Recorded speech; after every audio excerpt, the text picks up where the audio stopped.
guys, it's Billy and Channing Rice with Rice Reptiles, and tonight we're going to do an ultrasounding video. Not only we're going to show you how to ultrasound your females, but we're going to show you our recent upgrade and our older version. And it's not going to be a comparison in a negative way. We're going to show you guys what you can start out with and what works really well, is a very affordable, and then we're going to show you a very high-end version that we've recently picked up only because ours stopped working. So we're not able to measure with this, but we're able to show you picture quality with the Caxton 5600. The other one here is the Mindray 50P Expert. So if you're interested in a higher end model like this, at the end of this video, reach out to us and we can put you in touch with someone that you can purchase this kind of setup from. And we'll kind of let you know the cost of these and the importance of how we use them in the collection. So let's get into this, and we'll get the first female out and kind of show you how we go about it doing ultrasounds. All right, guys, so this is our first female that we're going to ultrasound for you. And the way Channing and I like to do it, we do it as a team together. And you can do it on your own without anyone at all. A foot pedal comes in very handy there. Both of these models do have a foot pedal, and we do have them for both of them. But for right now, we're not going to really utilize them. We may show you how the one works on the other one. But so this female here is a Confusion Ultra Male, and we're breeding this to a Sunset Pied Het Clown. That's going to be super cool. I think the Sunset and Ultra Male works very well together, and Confusion, of course, with that would be very cool. So we're interested in seeing how this turns out. But this female's in the very early stages. And what you want to do is come in this, I'd say the bottom third of the body. So you can see about the halfway of the females here. And we're going to come down into this bottom third. And then on the screen, this is the cheaper version. What we're looking for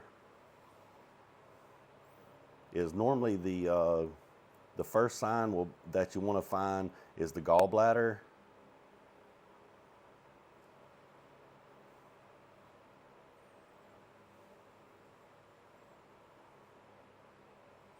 That's actual follicles right there. So we're already finding the follicles. So to find the gallbladder, we just move up this way, and that is the gallbladder, the dark spot you see right there.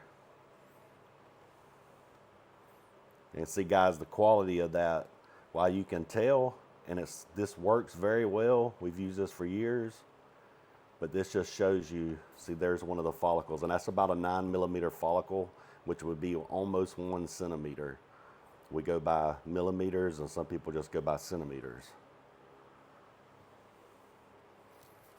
All right, so we're going to take the same female now, and so we can really explain this to you, we're going to come over onto the Mindray. Okay, guys, so we're on the Mindray, and so what Channing normally does is she sits here and just kind of touches their head lightly, and it makes them be really still. And what I like to do is pull the back end of the snake over the side, and then we just come right in here about in the middle of the snake, slightly farther down the body, and right there immediately you can see the gallbladder.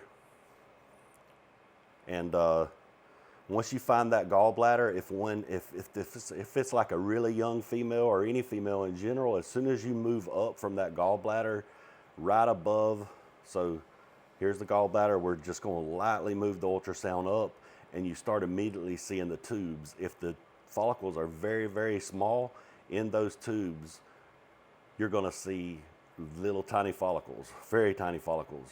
But on a female like this, where they're developed more, we slid literally just like a ½ inch to an inch down the body, and you start seeing these 9 to 10mm follicles. And you see how much clearer this is on the Mindray versus the Caxton. So guys, that's really what you want to see here. This went to sleep on us.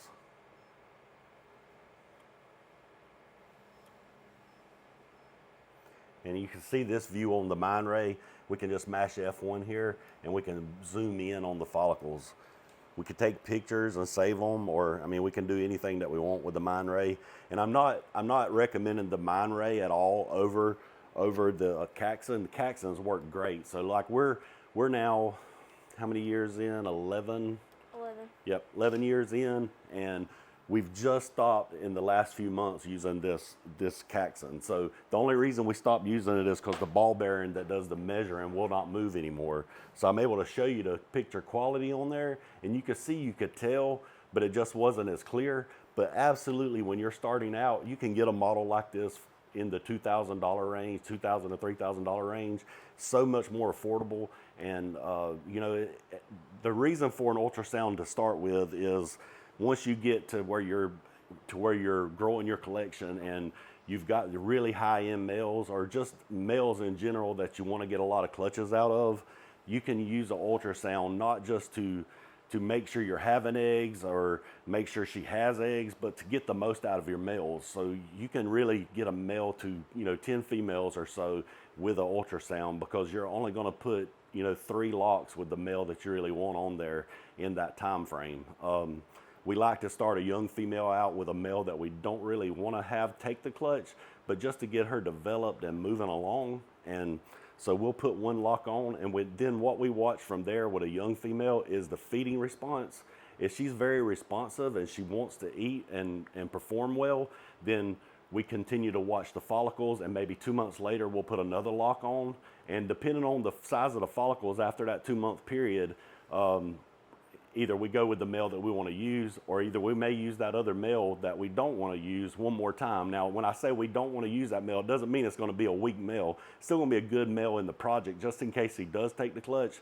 But we'll want to save that real powerful male and make sure that he doesn't go off food and he makes it the full term of that breeding project. So it's very important with an ultrasound for those reasons. And it can show you quickly how, if a female's absorbing, to get her back on food and stuff, if she's went almost full term and then turns around and tries to absorb on you. It's very, very useful for that. We use it for a lot of different circumstances, like if we're getting really close, up around 22 centimeters, you can stop. Actually, if you've got the right male and you've got enough locks, you can stop using that male then on that female and move on to another one. Now, if you're still trying to take the clutch with that male because you've had another one in there, maybe a little bit longer, and the young males come up, continue using it on up into closer to 30. Around 25 millimeters to 27, I would stop, because basically you're gonna, a lot of people are saying now that the ovulation of the female actually happens a little sooner than the actual ovulation you see, the visual swelling and everything. So a lot of times the clutches are taken before then. And so that's just some tips to kind of help you understand kind of how to use the ultrasound, what works well with it. We really utilize it as a tool to not only leverage males, but to make sure that females are worth breeding at the time. And that's crucial in a collection where you're trying to put your most high-end males to the very best females that you can. And it allows us to really hold a male back and really extend a project for a long time and get those females well started and well developed into their follicles, say 11 or 12 millimeters, and then we put that male that we want to it and really run with it then. Okay guys, so now I want to show you, if you're by yourself, a good way to do this, especially with a squirmy female. Beginning, I think it's great to have someone help you, because you know, if you've got a female that's a little bit on the defensive side, someone can just lay a paper towel over her head or anything like that. And Channing never does that though, because a ball python really just balls up if you put your hand over it. So Channing just lays her hand on their head. But if you've got a squirmy one and you're working by yourself, the way to work with her is to grab her in the middle of the body here. And you're not squeezing, but you're just kind of holding her firmly right in the middle of the body. And this allows her to be able to do her wiggling and squirming, but at the same time, she really won't go anywhere. And normally what you'll see is they'll calm down and they'll pretty much sit there and wait for the ultrasound. And then you just come in here along the side, and as you can see, the follicles there already. It just allows you to do it really quickly by yourself.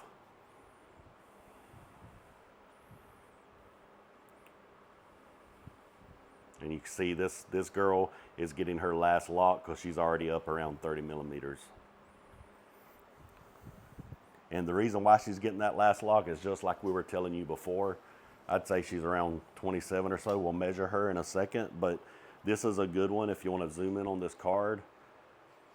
Okay guys, so this was an orange dreamsicle that was being bred to her, and we had several locks from that male because she just was a new female and wasn't wanting to develop follicles. So throughout a good period of time, we put several locks on her, but then we purchased a leopard blackhead super inchy dreamsicle from Justin.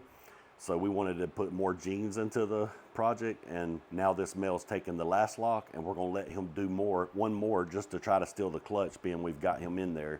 So this is perfect example of leveraging the ultrasound to try to steal clutches and to make it to where younger males that are really powerful come into the collection, and you utilize the ultrasound to help you further your collection along, instead of feeling like, well, I've already got a lot of locks on this male, so I don't want to waste that young male. Let me wait on some of these other females. We can leverage him right now into the collection to try to steal this clutch and make something really crazy.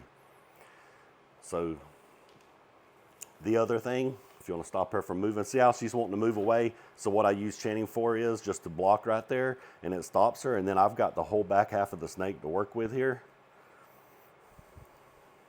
And I'm about out of gel on this, so it's not picking up the best, but Dawn, if you want to show the foot pedal down here. So what we have on the foot pedal is freeze here. So on the yellow pedal, I freeze the screen, and then on this pedal right here, I change the view so I can zoom in. So I can come back out to where I see more of my data and where I can change my settings on the ultrasound, or I can go ahead and zoom in with the foot pedal. So 3 clicks and I'm right here zoomed in.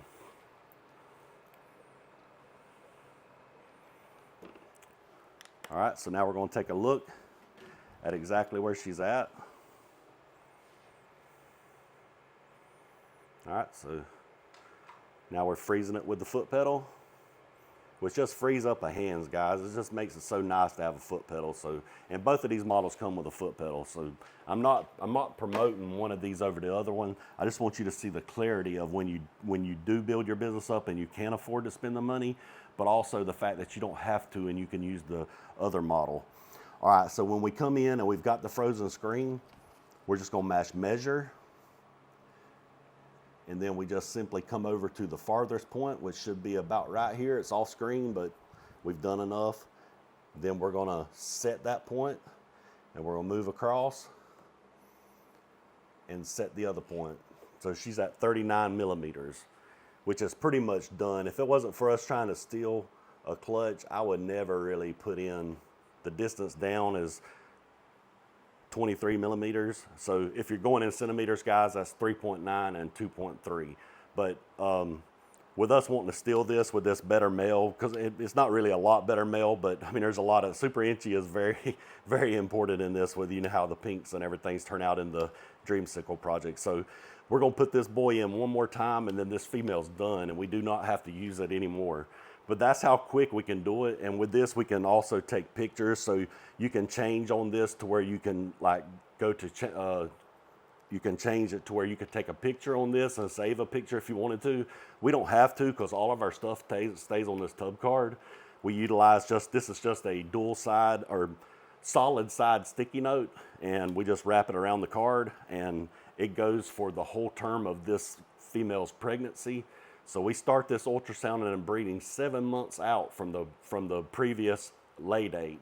And on a female like this that's never laid, we just get up around 1,500 grams, 1,400 gram range, and then we start watching her follicles. And if she's developing a little bit, we may put a lock on, and it's just a wait and see. We actually put 1 and see, which means 1 lock and see what happens. And that's kind of the approach we use on that. So over on this side is all the all the ultrasound times, and then this is the actual male and every time that we've locked with him, and this will be the other male that we're using now. All right, so and anytime you're switching males, make sure it's males that you'll know the difference, guys. That's super important. If you're gonna use a male early on, make sure the other male you're using is totally the opposite, so you can really tell what project you're in. You don't want to throw things in there that's going to confuse you. Make it to where it's very simple to tell. And then As far as the ultrasound, both of these work great. This one's just super fast at some things and really quick just because of the clarity, but that other one is totally fine, and everything we did with this one you can do with that one. It does exactly the same things, just the clarity level's on another level compared to that. And just like with this one, you know, we can really say if we unfreeze a screen, we quickly can just change our depth. Like if an eggs are deeper in a bigger female, the screen narrows, but it's the depth of the ultrasound going deeper into a female. And it's just this simple toggle here. Both of them do that. You just do that with slides over there on the other one. But I hope this video helps some of you guys. If you got any more questions or you want us to go in more depth about some of the things we do with our ultrasound and with our breedings and things like that, just reach out and ask the questions and we'll do videos on them. We want you guys very interactive with us. All you have to do is let us know what you want and we'll make it happen. And as always, we appreciate you tuning in. Please like and subscribe and follow us at Rice Family Reptiles on Instagram, and hit that bell notification so that you always get all of our videos. And we've got tons of stuff coming, some crazy information and crazy amounts of clutches this year. They're going to be absolutely amazing. Our best year by far, which every year should be your best year once you get this started well. Till next time, guys.